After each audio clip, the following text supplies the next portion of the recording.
우리의 삶에 오직 예수의 흔적만이 나타나길 소망하며 찬양드립니다.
전심으로 주 얼굴 구하리니 주의 뜻대로 나를 세우시리라.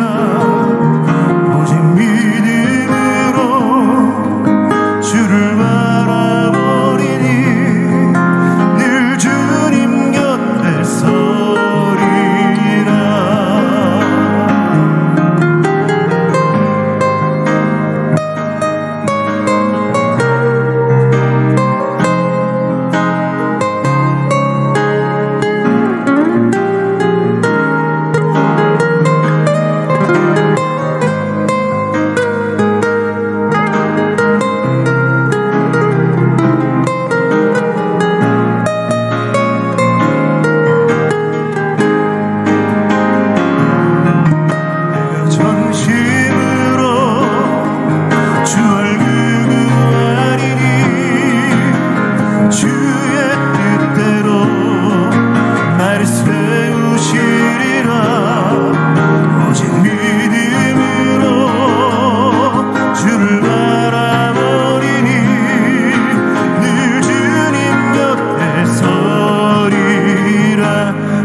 샬롬, 수요 비긴 어게인 우리 유튜브 시청자 여러분, 한 주 동안 평안하셨습니까? 오늘도 귀한 찬양과 말씀의 은혜를 가지고 함께 보내고자 합니다. 먼저 하나님께서 우리에게 주신 말씀은 로마서 12장 1절에서 2절까지의 말씀입니다. 그러므로 형제들아, 내가 하나님의 모든 자비하심으로 너희를 권하노니 너희 몸을 하나님이 기뻐하시는 거룩한 산제물로 드리라. 이는 너희가 드릴 영적 예배니라. 너희는 이 세대를 본받지 말고 오직 마음을 새롭게 함으로 변화를 받아 하나님의 선하시고 기뻐하시고 온전하신 뜻이 무엇인지 분별하도록 하라. 아멘. 먼저 영상을 보고 말씀을 나누도록 하겠습니다.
Intellektualismus ist nun zu Ende. Gott soll auch ein Mensch des Charakters sein.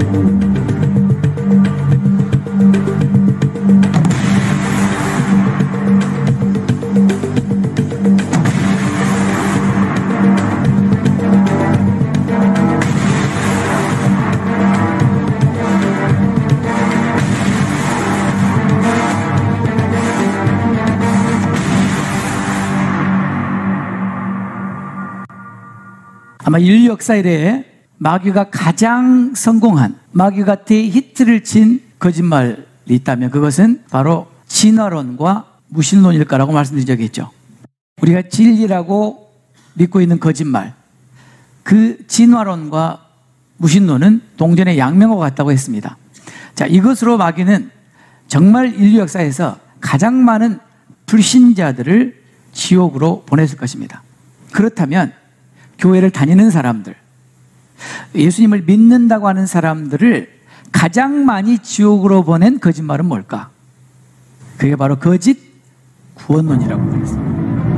켈빈은 믿기만 하면 순종하지 않아도, 순종의 열매를 맺지 않아도 구원받는다는 생각을 단호히 거부했습니다. 켈빈의 가르침에 의하면 행함을 통해서 구원에 이르지는 못하지만 행함이 없이도 구원받지 못합니다. 행함은 믿음의 진정성을 입증해 줍니다. 행함이 없는 믿음은 그 검증에서 탈락한 죽은 믿음이지요. 켈빈에 따르면 그리스도와의 연합의 바탕 위에서 믿음과 회개, 칭의와 성화는 긴밀하게 연합되어 그리스도인의 삶 전 과정에 함께 갑니다. 따라서 성화 없이 칭의의 근거에서만 구원받지 못하듯이 행함 없이, 즉 순종과 회개의 열매 없이 믿음으로만도 구원받지 못합니다. 켈빈에 따르면 그리스도 안에 의롭다함을 받은 사람은 동시에 거듭나서 하나님의 법을, 말씀을 즐거이 순종하는 삶을 살게 된다. 그러므로 우리를 의롭다 하는 믿음은 반드시 순종의 열매를 산출하는 믿음입니다. 그래서 믿음은 순종을 대신하는 것이 아니라 순종을 가능케 하는 유일한 은혜 채널이라고 할 수 있죠. 따라서 오직 믿음으로 의롭다함을 받는다는 우리들은 행함이 없는 믿음으로만 구원받는다고 이해하는 것은 큰 사고입니다. 여기서 한국교회의 만연한 값싼 구원의 복음에 얼마나 종교개혁자 켈빈의 구원론과 거리가 뭔지가 확연하게 드러납니다.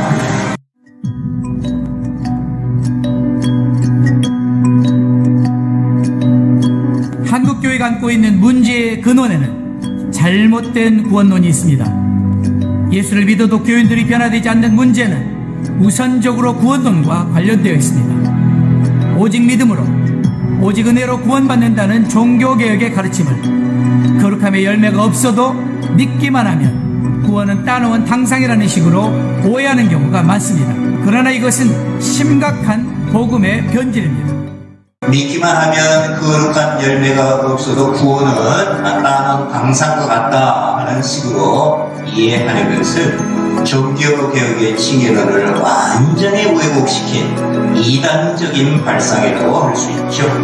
칼빈이 가장 혐오하고 경계했던 것이 이 칭의론이 그런 식으로 왜곡되는 것이었습니다. 믿기만 하면 거룩함이 없어도 무조건 구원받는다는 생각이 도대체 어디서 나온 것인가요?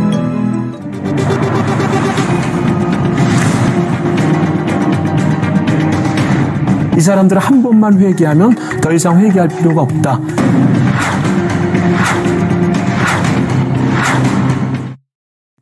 세월호 사태로 인해 구원파의 교리가 도마 위에 올랐습니다. 그들의 구원 교리에 의하면 자신이 구원받았다는 확신을 얻으면 더 이상 죄를 회개할 필요가 없다고 합니다. 그 후에는 어떻게 살아도 한 번 받은 구원은 영원히 유효하다는 것입니다. 그러나 이런 가르침은 사람들을 자유하게 하는 것 같지만 오히려 방종에 빠지게 하며 파멸에 이르게 합니다.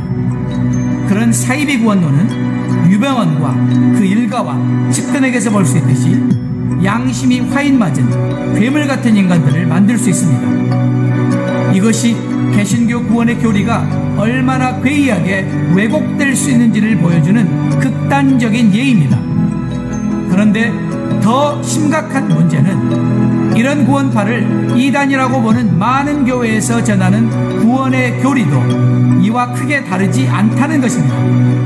김세윤 박사가 얼마 전 그의 강의와 책에서 대다수의 한국 교회도 사실상 구원파적인 복음을 전하고 있다고 지적했습니다. 예수 믿는다고 예수 주로 영접하고 예수를 주로 구원자로 영접해. 그러면 너는 죄사함 받고 의인 됐어. 거기까지 전도한 사람들 또는 목사들이. 그러니까 이제부터 너는 아무렇게 살아도 돼. 그 말은 안 치워. 그러나 듣는 사람에게는 어렵게 살면 좋지만 못해도 괜찮아. 구원의 확신만 가지면 돼. 너 의인 됐어. 무죄선언 됐어. 그게 구원파 아닙니까? 그런데 한국에서는 이 구원파를 이단으로 하는 정통 목사들이 사실상 구원파 복음을 선포하는 루터를 가르쳐 칭의의 신학자로, 켈빈을 가르쳐 승화의 신학자로 부를 만큼 루터는 예수 그리스도를 믿음으로 주어지는 이신칭의를 강조했고, 켈빈은 성령에 의한 그리스도의 연합을 통하여 칭의와 함께 동시적으로 주어지는 승화를 강조했다. 종교개혁 선구자였던 루터는 로마 가톨릭 교회의 대립관계에서 선행을 배제하는 복음과 선행을 요구하는 율법을 철저하게 서로 분리시켰다. 루터에게 있어서 복음은 하나님의 은혜에 의해 오직 그리스도를 믿는 믿음을 통해 주어지는 수동적인 의와 관련되어 있다. 반면에 율법은 인간의 순종과 선행을 요구하는 능동적인 의와 관련되어 있다. 그래서 루터는 수동적인 의를 강조하는 칭의와 능동적인 의를 강조하는 승화를 서로 분리시키시며, 능동적인 의인 행함을 강조하는 야고보서를 지푸라기 같은 서신으로 강조했다. 결과적으로 루터는 승화를 구원의 필수적인 요소로부터 배제시켰을 뿐만 아니라 복음과 율법, 칭의와 승화, 믿음과 행위, 신학과 윤리, 직설법과 명령법을 서로 분리시켰다. 심지어 루터는 예수의 산상설교에 있는 윤리적인 교훈과 바울의 서신에 들어있는 많은 윤리적인 권면들을 복음이 아닌 율법으로 규정하였다. 그런데 아쉽게도 계몽주의 시대 이후 지난 200년 동안 서구교회와 그리고 한국교회에 칭의론에 많은 영향을 준 사람은 켈빈이 아니고 루터입니다. 박영근 교수가 밝힌 것처럼 켈빈은 루터보다 약간 후시대 사람으로 루터의 이신칭의 신학의 명태와 단점을 보완하기에 승화의 중요성과 더불어 칭의와 승화의 불가분리성을 강조했다. 켈빈에게 있어서 칭의와 승화는 글씨의 한 인기관에서 인성과 신성의 온전히 연합되어 어느 순간도 서로 분리될 수 없는 것처럼 그리스도와의 연합을 통하여 성령에게 동시적으로 주어지며 어느 순간도 서로 분리될 수 있다. 성강 없는 칭의나 칭의 없는 승화를 생각할 수 있는 것처럼 칭의 없는 구원이나 성강 없는 구원을 생각할 수 없다.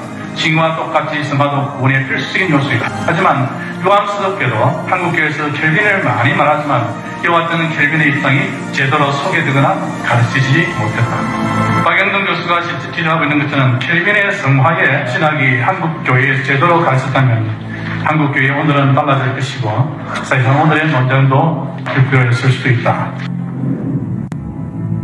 성경은 분명히 거룩함이 없이는 아무도 주를 보지 못하리라고 말씀했습니다. 이것이 성경의 일관된 가르침입니다. 죄에서 떠나 순결하고 거룩하지 못한 이는 주님을 보지 못하고 하나님 나라에 들어가지 못합니다. 거룩함이 없어도 믿기만 하면 무조건 구원받는다는 생각은 성경 말씀에서 벗어날 뿐 아니라 종교개혁의 가르침을 왜곡한 것입니다. 거룩한 두려움이 없이 확신으로만 충만한 사람, 거룩하게 살지 않는데도 자신이 구원받았다는 확신에 조금도 흔들림이 없는 이는 망할 사람입니다. 거룩하게 살지 않으면서 믿었기에 구원받았다고 굳게 확신하는 것은 마귀가 준 거짓 확신입니다. 지금 한국교회에 마귀적으로 왜곡된 구원의 복음을 통해 마귀가 심어준 거짓 구원의 확신에 사로잡혀 있는 교인들이 많습니다. 이런 이들은 자신의 믿음을 돌아보며 자신의 구원의 여부를 염려하며 두렵고 떨림으로 구원을 확고히 하려는 경각심이 없습니다. 내가 참된 믿음을 가졌는지, 내가 참으로 구원받았는지는 오직 거룩함의 열매로 증거되어야 합니다.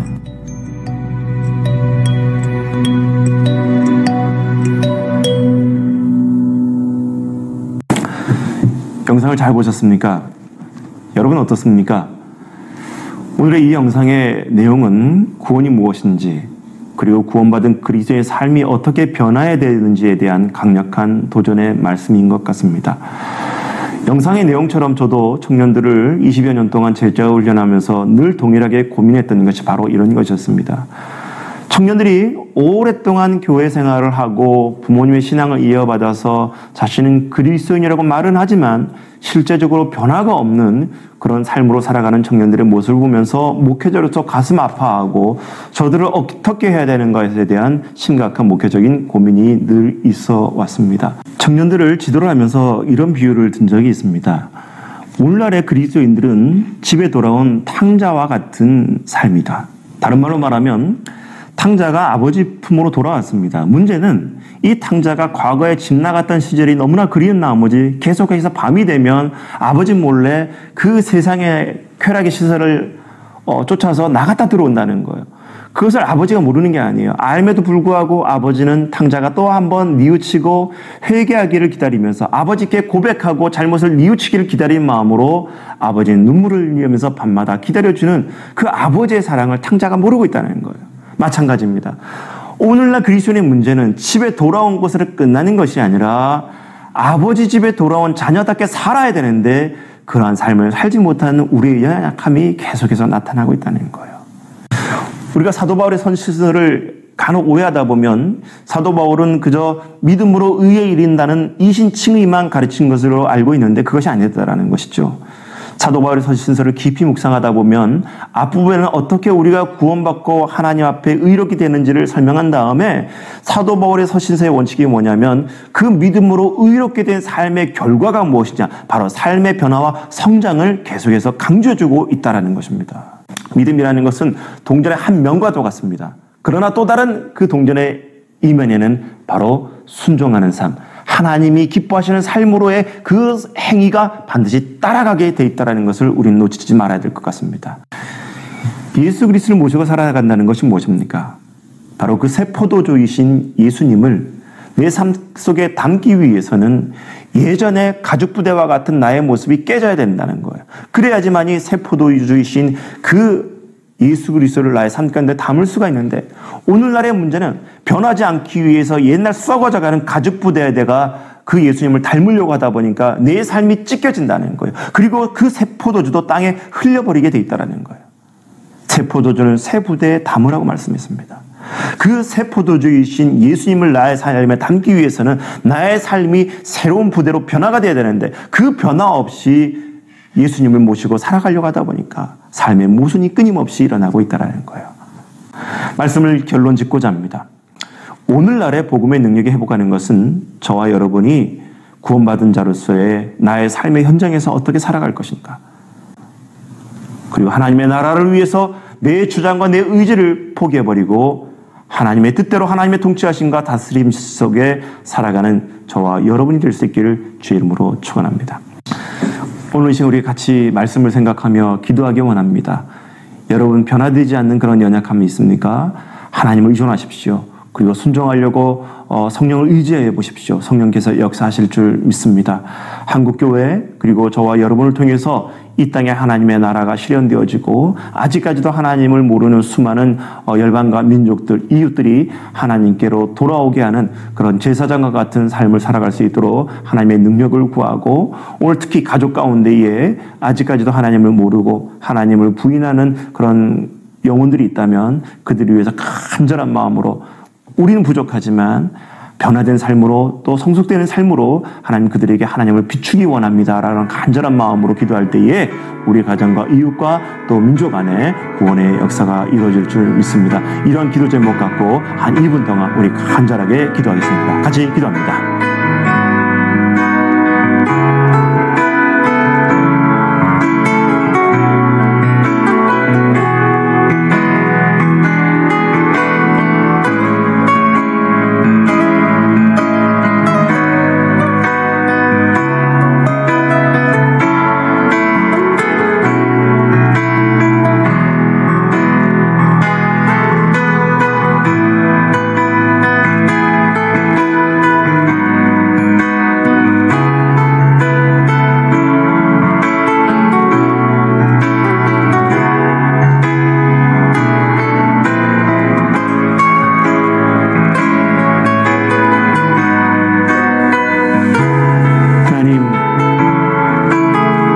진정한 복음의 능력이 회복되게 하여 주셔서 입술로만 예수님을 주로 고백하는 영혼들이 아니라 예수님을 닮아가는 진정한 제자들이 이 땅 가운데 많아질 수 있도록 인도하여 주시고, 오늘 이 영상을 시청하고 있는 모든 영혼들도 작은 예수로 살아갈 수 있도록 성령께서 붙잡아 주시고 인도하여 주시기 원합니다.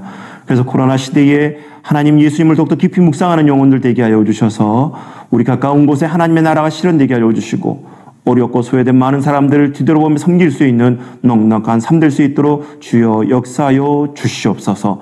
이루실 것을 믿사오며, 지금은 우리 주 예수 그리스도의 은혜와 하나님의 극진하신 사랑과 성령님의 교통하심이 이 땅 가운데 삶을 살아가면서 변화를 받아 하나님의 나라를 실현하기 원하는 모든 성도들 머리 위에, 그리고 이 수요 비긴 어게인 시청자 머리 위에, 강남제일교회 성도들 머리 위에 영원히 함께 없기를 간절히 축원하옵나이다.